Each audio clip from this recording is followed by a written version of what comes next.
The market doesn't move because your analysis is wrong.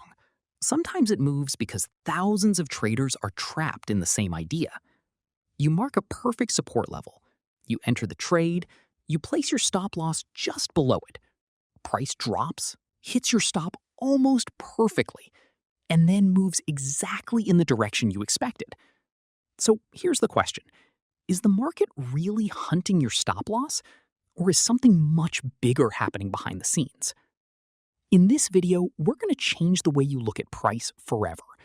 Because before you learn how to trade liquidity, you first need to understand what liquidity actually is. Most traders think liquidity is just another trading buzzword.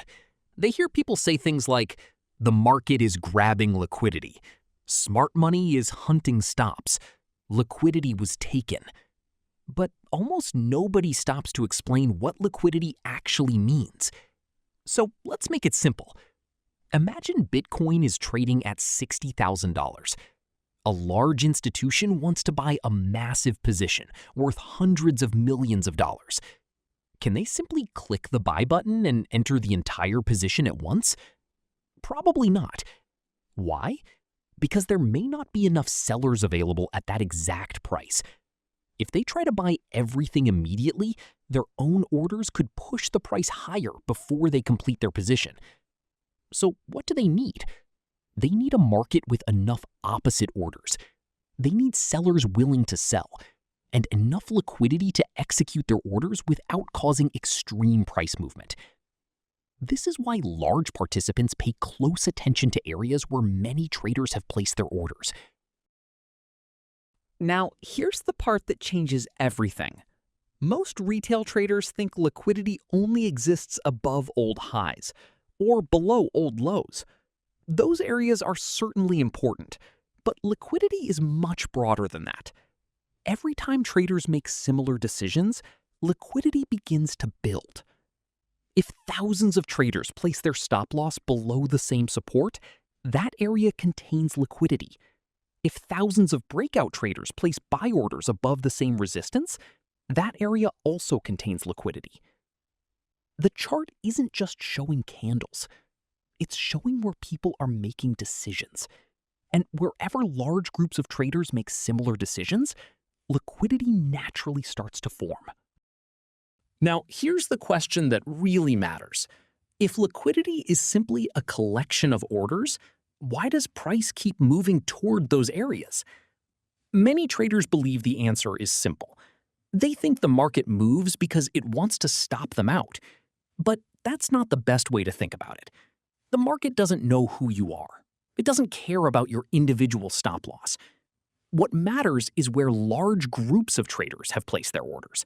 Because when thousands of traders make the same decision, they create something valuable: liquidity. Let's look at a simple example. Imagine price reaches a resistance level and gets rejected.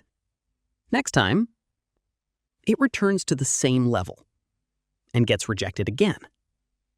Then it comes back a third time. What happens next?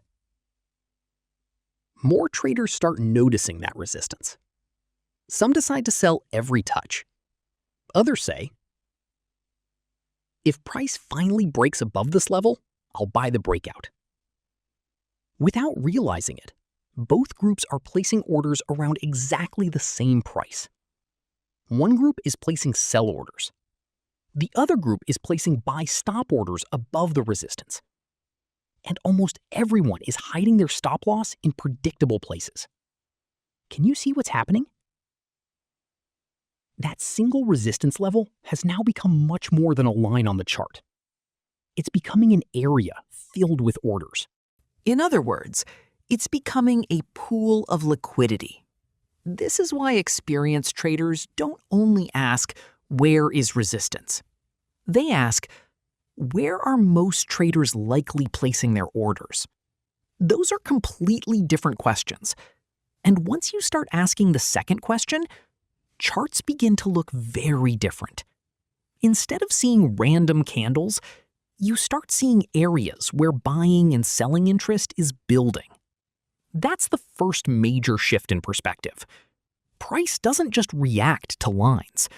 It reacts to areas where a large amount of trading activity is waiting.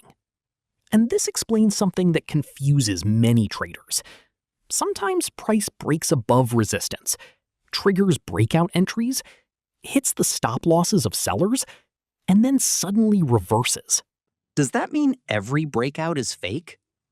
Not at all. Some breakouts continue. Others fail. The important lesson isn't predicting the outcome.